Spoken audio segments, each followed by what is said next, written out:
Hello guys, welcome to my full review on the 2014 edition Motorola Moto G. So you can see I have the white version here and you're gonna see the full review of this device. So first let's talk about the build quality. It is really built well, so you can see, it's cannot be seen, and it comes with the latest Android KitKat 4.4.4 OS that has been released with the Nexus 5. So as you can see, it comes with the latest OS. And talking about the build quality now, again, it's really good build and the material seems to be similar to what is found on the Motorola Moto G 2013 edition. So it is still plastic, but it has that soft touch feel to it and feels really good in your hands. Now let's take a look at the display of the device.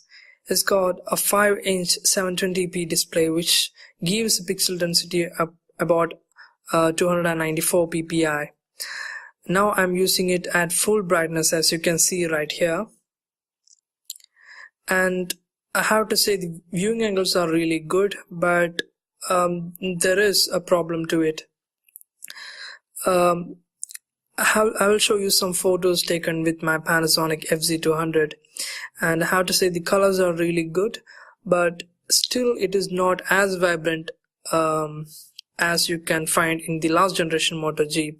The last generation Moto G had a really vibrant display with glowing reds and all, but the new generation Moto G have this kind of dim and undersaturated look compared to the last generation. And also it lacks the maximum brightness output of the last generation, which is kind of poor. And as you can see, it is quite reflective, though I'm happy with the contrast ratio of this display.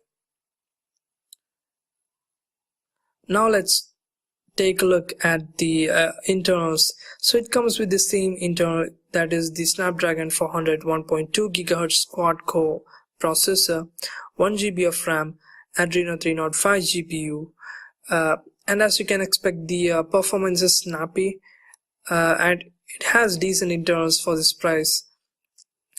But there's some improvement in the overall internals, that is in the camera department.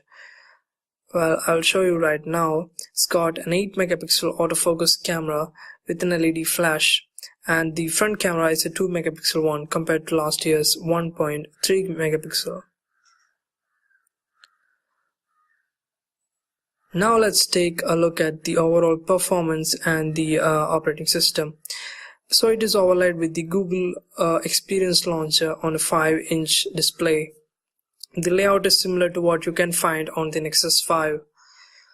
So as you can see, you can do all the things you can find on the Nexus 5, except for the fact that when you swipe to the left, you cannot find the Google Now, but always you can get Google Now by swiping to the top from the bottom. As you can see, the widget changing menu, adding menu, and the screen wallpaper changing menu is also very similar to what you can find in the Nexus 5. And as for performance, it's really good. As you can see, I'm loading up the Temple Run 2 game, and it is moderately snappy. It is not as snappy as you would expect from a high-end device, but this is not a high-end device. For the price, I would say it is snappy. The performance is decent, as you can expect from Snapdragon 400 and 1 GB of RAM. But there is a problem with this, and that is with the multitasking. I'll show you right now, as I'll be opening some apps randomly right now. So you can see Chrome and let's say CM Security, which is an antivirus software. And as you can see, the opening up of apps is really snappy, and also the Merriam-Webster dictionary, which needs to load up all those definitions when you start up. And now let's just go through the menu for some time.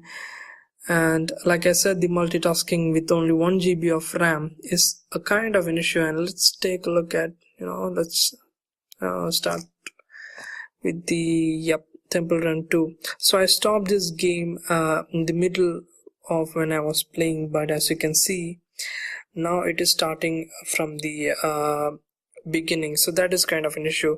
Apart from that, I cannot complain again. So now let's take a look at the camera. As you can see, I just shook the device and the camera didn't open, like you can see in the Moto X. But overall the camera performance is decent. If you have also the settings is also similar to what you can find in other Motorola devices. But if you leave the HDR mode on automatic, it will almost every time give automatic HDR on. And the video recording is at 720p. It's not 1080p, which is kind of a meh, but it still gives a decent video quality, though autofocus performance is poor.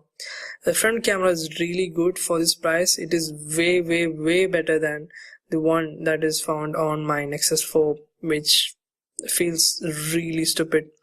Now let's take a look at some of the photos that is taken with this camera. So that is my Lumix FZ200, and as you can see, there is a lot of detail to this to the photos, and also the f2.0 aperture for the lens gives a really good shallow depth of field, so which is a really good effect. And that was the camera. I would say it is overall really good. Now let's talk about the battery life, which is, well, I would say the only problem of this device. So this comes with the same 2070 milliamp hour battery, and I have to say the performance is totally mediocre. And I'll show you the graph right now. It is 73% left, and I have not been using this phone at all, and as you can also see, the standby graph is really sloppy, so it means during standby also it is losing a lot of charge. Well, I'll show you some screenshots that has been taken with this phone to give you an idea about the battery life. So this is not the one. Yep, this is the one. So I barely use this, but when I did use, I used it thoroughly.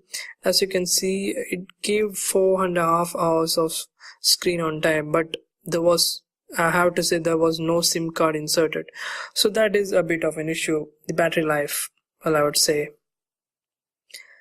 Now to the conclusion of this device. So for 13,000 rupees, 16 GB inbuilt storage and all those specs, the Motorola Moto G comes in very handy, and I have to say this is the best phone you can buy at this price. So is it a worthy successor? Yes, it gives same amount of performance, and it ticks all the cups you can find, and also it comes with the latest toys, and as it is a Motorola device, you can expect them to upgrade it to the next level. So I have to say this is one of the best devices at this price. If you like the video, hit the like button. If you have any queries, comment below and subscribe to my channel to